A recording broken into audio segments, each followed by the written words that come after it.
Everything your history textbooks taught you about pre-Columbian America is a lie.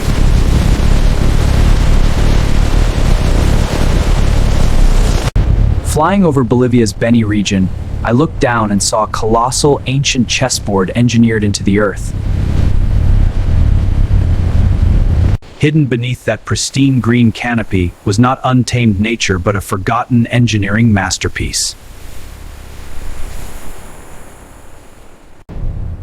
Before Columbus made landfall, this continent was more densely populated and dynamic than Paris or London. This is the unvarnished reclamation of a continent systematically erased from human memory.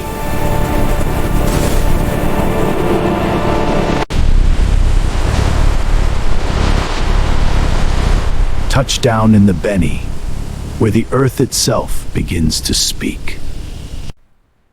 Across Bolivia's golden savanna, perfect geometric islands of forest defy all laws of nature.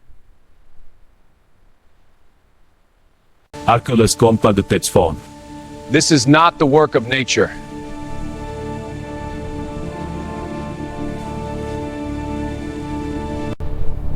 Mounds scaling 18 meters high, stitched together by causeways straight as a bullet's flight. A highly organized society was mass engineering this landscape over a millennium ago.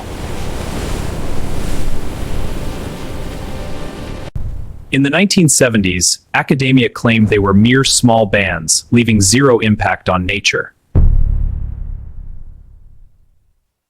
Then, scientists like Erickson and Belay stepped forward to tear down the old consensus.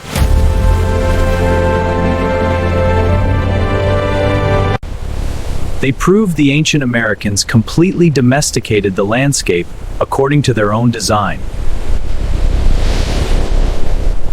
In the Beni, they engineered a colossal matrix of earthen weirs flanking their superhighways.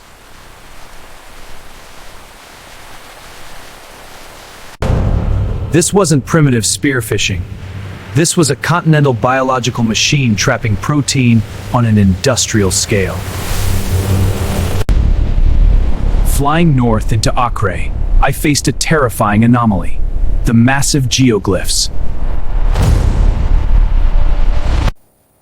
Flawless geometric angles extending across hundreds of meters, defying every standard rule of history. Where did the builders of these cosmic diagrams live, if no residential footprints exist nearby? The search for answers forced me up the steep, defensive slopes of the mysterious Ibibate.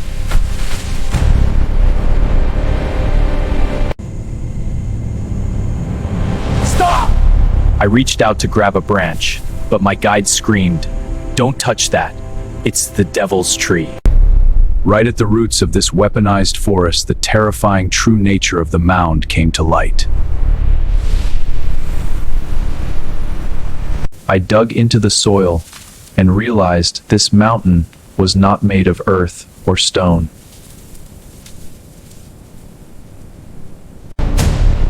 "80% of this massive mountain is the consolidated ceramic debris of an ultra-civilization." This was the ceremonial epicenter of grand festivals hosting tens of thousands of citizens for generations. Where did this vast economic wealth stem from? In 1492, Columbus did not set foot on an untamed, unpeopled Garden of Eden. What did Columbus deliberately redact from his official logs to manufacture the myth of an empty land?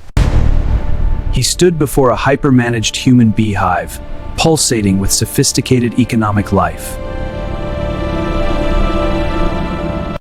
The true genius of these people did not lie in wild nature, but in their intellect to master it.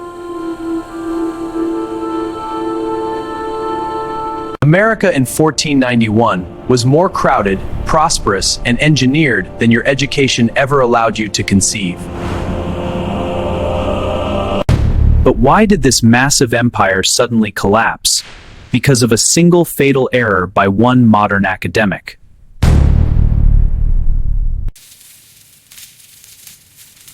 If you refuse to live in comfortable ignorance and demand to rip open the fabrications of history, join our collective lineage below.